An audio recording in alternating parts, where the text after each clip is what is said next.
demand of grants, the Ministry of Education.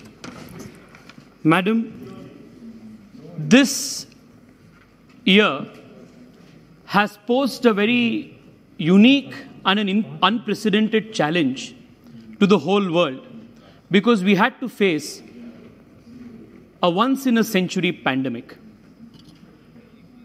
Across the world, schools, universities, and institutions of higher learning suffered greatly, and students in most universities across the world, most schools across the world, had to discontinue their education for a period of 1 year. In most advanced countries, children were not allowed to take examinations, and they were made to repeat the whole year because they couldn't face the examinations because of classes not taking place. The sole exception to this global reality was India, because under the leadership of Prime Minister Narendra Modi, as soon as the pandemic started in the country,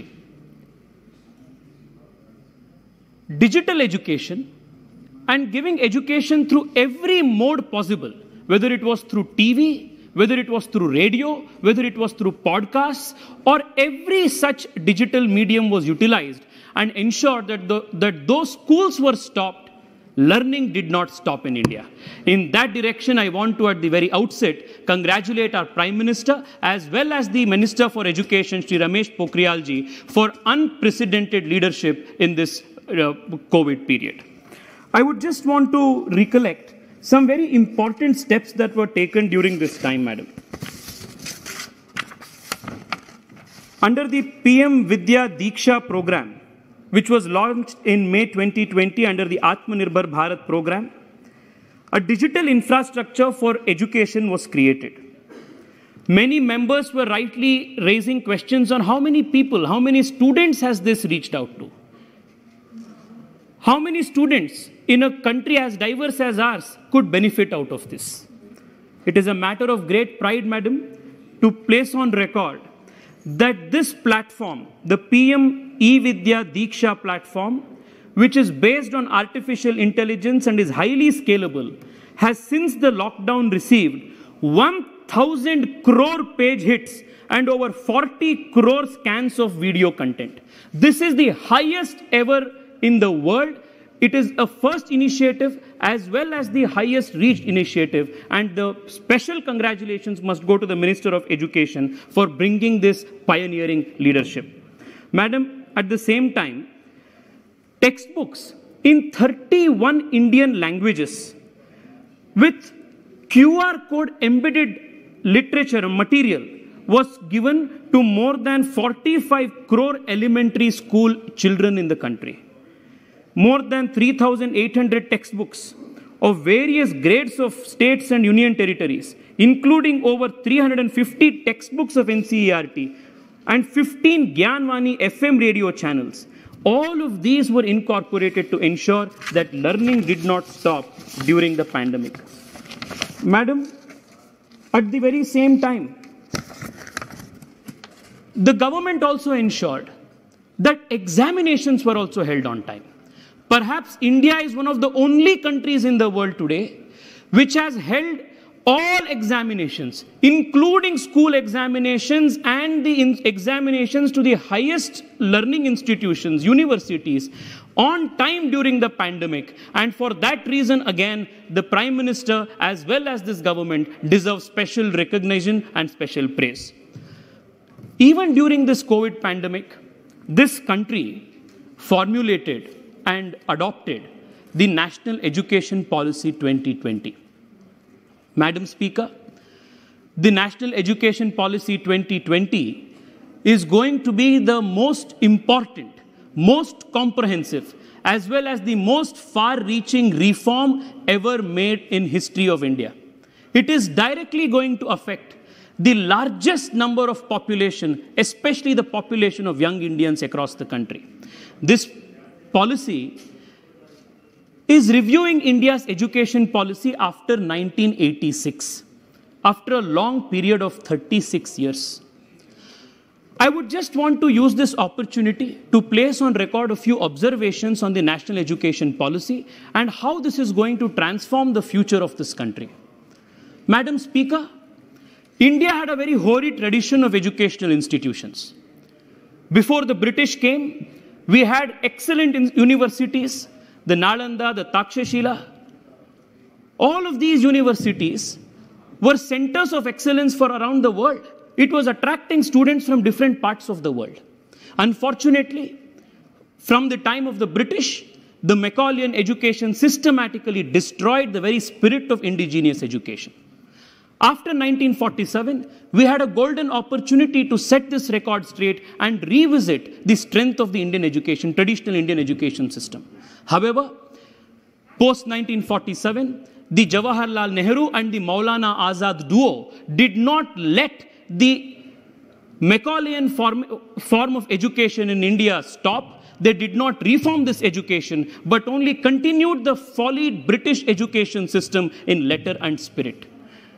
For the first time in India's independent history, in 2020, this government, under the leadership of our Prime Minister, has ushered in the national education policy, which is a root and branch transformation of the Indian education policy and puts a full stop to the Macaulayan draconian system of education. Let me just put on record 2 or 3 important facets of this education policy. Madam, the primary education system, most of us are educated members of parliament. We have seen from close schooling and primary education. The primary education system in India was woefully afflicted by 2 very important problems. One was the problem and challenge of enrollment of students, ensuring accessibility and affordability of primary education. The second was ensuring early education. This important policy for the first time recognizes that 85% of mental makeup and growth of children take place from the age of 1 year to 6 years and therefore emphasizes on starting education well before age 6. This is a monumental step in the right direction that this national education policy is taking. Madam Speaker, the other important step this education policy is taking is in reframing the pedagogy. If I were interested in most of the schools, including me when I was in school, most of us have faced this problem. Suppose a student is interested in sports, or suppose a student is also interested in art or music. It was all considered to be extracurricular or co-curricular activities and was not given as much emphasis on, say, as learning mathematics or science. This deprived a lot of children who were extremely gifted from pursuing those fields because they were considered non-curriculum or they were considered extracurricular. This education policy therefore makes this very important correction by removing this artificial distinction between curricular and non-curricular pursuit of education and places everything on the same pedestal and gives opportunity to young Indians, especially school-going Indians, to pursue all those talents which they are good at. This in the coming years will result in a very important measure, madam, because tomorrow's Indians will pursue this path of theirs, the choice of theirs, talent of theirs, and will ensure that India will perform extremely well at global competitions, whether it is sports or otherwise. This is a very important step in that direction. Madam, we all know how we have passed our examinations.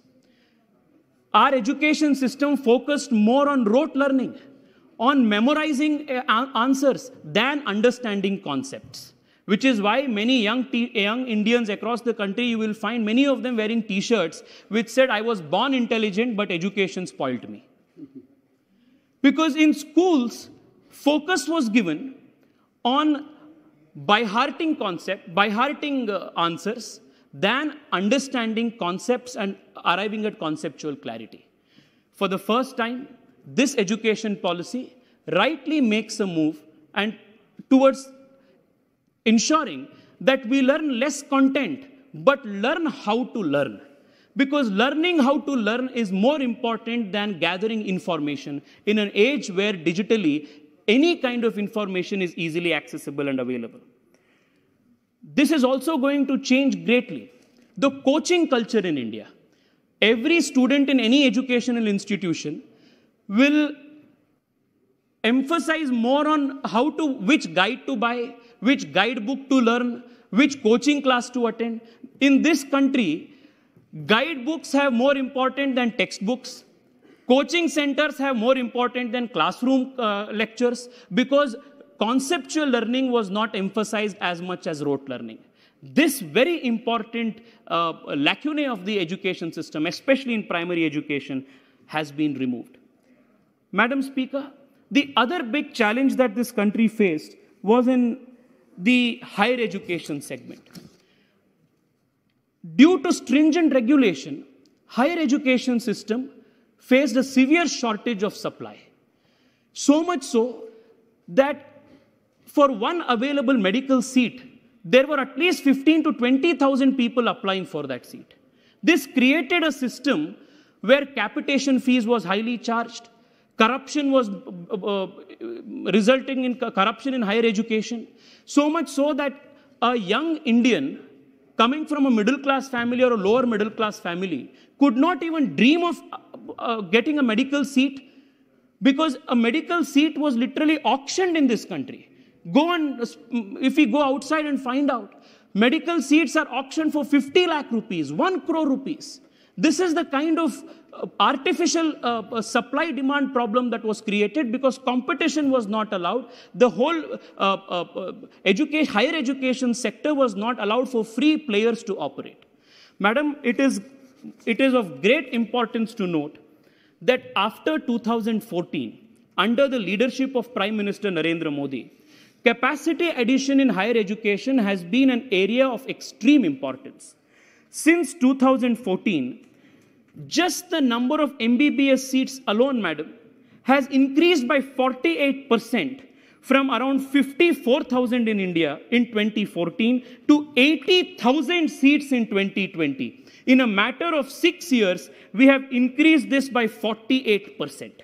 The PG seats, PG radiology, PG gynecology, these are auctioned, literally sold outside for 1 crore, 2 crores, making it a pipe dream for young Indians to achieve medical education. But today, PG seats have increased by 79% from 24,000 in 2014 to 54,000 in 2020, madam. This again is due to the Prime Minister's leadership. In 2014, madam, the number of medical colleges in India was only 381. By end of 2020, there are 541 medical colleges in India, a jump of 50% in the number of medical colleges in India. This is just an indication of how even in higher education, capacity building has become a very, very important progress step towards this. Madam, while we are here, I just want to bring on record one very important aspect, madam. This national education policy focuses on local language, mother tongue education, and local context-based education. Madam Speaker, I come from Karnataka. My mother tongue is Kannada. There are many parliamentarians here who are from different parts of the country.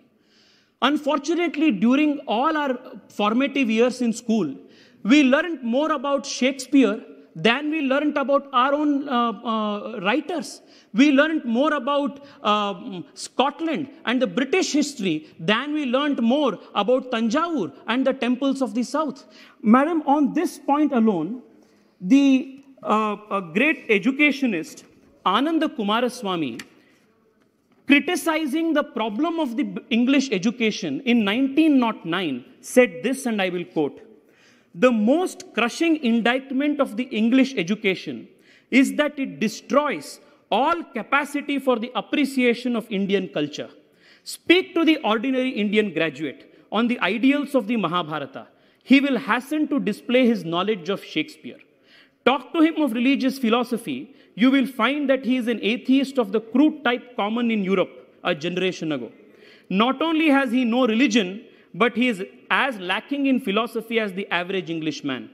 Talk to him of Indian art. It is news to him that such a thing exists. Ask him to translate a letter written in his own mother tongue. He does not know it. He is indeed a stranger in his own land. Of all Indian problems, the educational is the most difficult and most tragic. The quote ends here. Madam Speaker, this education policy has emphasized learning in mother tongue. Coming from South, where regional languages, whether it is Kannada, Tamil, Telugu, Malayalam, it is unfortunate, madam, that for such a long time in this country, generations of generations, Indians were judged, their intelligence, their capability was based on understanding and testing their capacity for English language and not on the capacity of what they indeed knew. This was the tragedy of the Indian education system. This is being corrected for the first time. The second aspect, madam, is that encouragement of learning of different Indian languages is being done. I want to learn Punjabi. I want to learn Bengali. This was not allowed. For the first time in India's independent history, all across the country, under the 3-language policy, 2 Indian languages from whichever part of the state is being allowed to be learnt, madam. This is not only going to encourage regional languages, but is also going to give strength in the coming days to promoting, preserving and writing new literature, especially technical literature in our own mother tongue. I want to use this opportunity, Madam Speaker, to ask people from the DMK, to ask people from other political parties who say that the BJP is a party of the Hindi parties. Hindutva is not Hindi. Hindutva means respecting and promoting all regional languages, culture and everything. It is the first time in India's history that a government under the leadership of the Prime Minister Narendra Modi is encouraging and promoting all regional Indian languages, promoting regional languages, mother tongue education. No government in the history of independent India has done this before. This is a very important prospect. Madam, I want to conclude, madam, just with one. Madam, Madam Speaker, I will conclude in 1 minute, madam, in just 1 minute. Madam, this budget specifically speaks of the National Research Foundation. Madam, for any country to progress, especially a country with a young population, we need to focus on research and development. Our budget this time speaks of the National Research Foundation and allocates 50,000 crores over 5 years, which will ensure that national thrust areas for research will be compensated. It was said, what are the core values of education? Vidya dadati vinayam, vinaya dadati patratam, patratva dhanamapnoti, dhanat dharmam tatas sukham. This was the meaning. It meant education must give humility. Humility will build character. Character will lead to raising of earning, creation of wealth in the righteous and ethical manner, which will lead to happiness of society. This manner, which will lead to happiness of society. This national education policy is based on foundational principles of Indian indigenous thought, which will usher in a new India, where India will be technically advanced and Indian education will be the best in the world and second to none. I congratulate the Honorable Minister for Education and our Prime Minister for ushering in these very, very important and vital reforms. Thank you, Madam, for this opportunity.